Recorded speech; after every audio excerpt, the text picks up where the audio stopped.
Saudaraku, pada pertandingan kedua Final Four Proliga 2024 ini, tim voli putra Palembang Balsum Sebabel berhasil meraih kemenangan di set pertama atas Jakarta Steinbeck. Pada laga yang berlangsung di Gor Bung Tomo, Surabaya pada hari ini Kamis 4 Juli 2024, Palembang Balsum Sebabel berhasil menutup set pertama dengan poin akhir 25-19.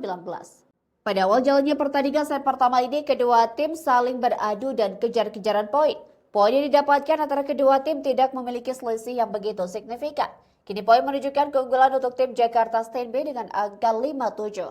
Situasi bola tanggung dari Palembang Balsum Sebabel berhasil menciptakan 1 poin tambahan bagi Jakarta Steinbeck.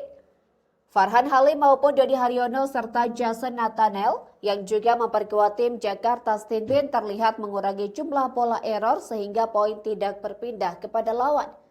Saat ini kedua tim memiliki selisih sebanyak 1 poin saja yakni 8-9. Keunggulan masih dimiliki oleh Jakarta Steinbeck. Duel 1 lawan 1 antara Farhan Halim dan Armin Ashfinfar menjadi laga semakin ketat dan kompetitif di set pertama ini. Namun situasi kini malah berbalik. Pertandingan saat ini dipimpin oleh Palembang Balsum Sebabel. Palembang Balsum Sebabel lewat pemain handalnya yakni Sigit Ardian berhasil menambah pundi-pundi poin. Tak berlangsung lama, Jakarta Steinbeck kembali mencetak 1 poin tambahan untuk mengejar ketertinggalan atas Palembang Balsum Sebabel. Poin set pertama sementara kini menunjukkan angka 15-14 keunggulan untuk Palembang Balsum Sebabel. Back attack yang dilakukan oleh Dodi Haryono berhasil menyamakan keseimbangan atas Palembang Balsum Sebabel dengan poin 15-15. Sejauh ini tercatat sudah ada sebanyak 2 kali time out yang dilakukan oleh kedua skuad tersebut. Muhammad Al-Hadadi langsung menyerang tembok bloker Jakarta Steinbeck sehingga poin berhasil didapatkan oleh Palembang Balsum Sebabel.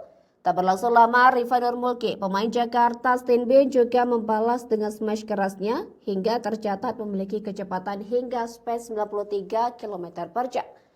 Pada pertengahan set pertama, pertandingan babak Final Four putaran pertama antara Palembang Balsum Sebabel versus Jakarta Steinbeck ini berlangsung semakin ketat dan kompetitif. Kini poin tetap masih diungguli oleh Palembang Balsum Sebabel dengan angka 19-16. Lagi-lagi Rifa Nurmulki berhasil mengejar ketertinggalan atas Palembang Balsum Sebabel. Tak mau kalah, pemain asing yang dimiliki oleh tim Palembang Balsum Sebabel juga langsung membalas dengan pukulan kerasnya. Armin Ashfinfar melakukan servis S sehingga Palembang Balsum Sebabel kembali mendapat tambahan poin atas Jakarta Steinbeck. Kini Jakarta Steinbeck tertinggal beberapa poin atas Palembang Balsum Sebabel yakni 22-18. Di situasi yang cukup krusial ini, Jakarta Steinbeck malah melakukan kesalahan dengan servisnya yang tak mampu melewati net. Set pertama, pertandingan antara Palembang Balsum Sebabel versus Jakarta Steinbeck dengan keunggulan berhasil didapatkan oleh Palembang Balsum Sebabel dengan poin 25-19. Kini skor akhir pertandingan babak Final Four Proliga 2024 antara Jakarta Steinbeck versus Palembang Balsum Sebabel adalah 1-0 keunggulan untuk Sigit Ardian DKK.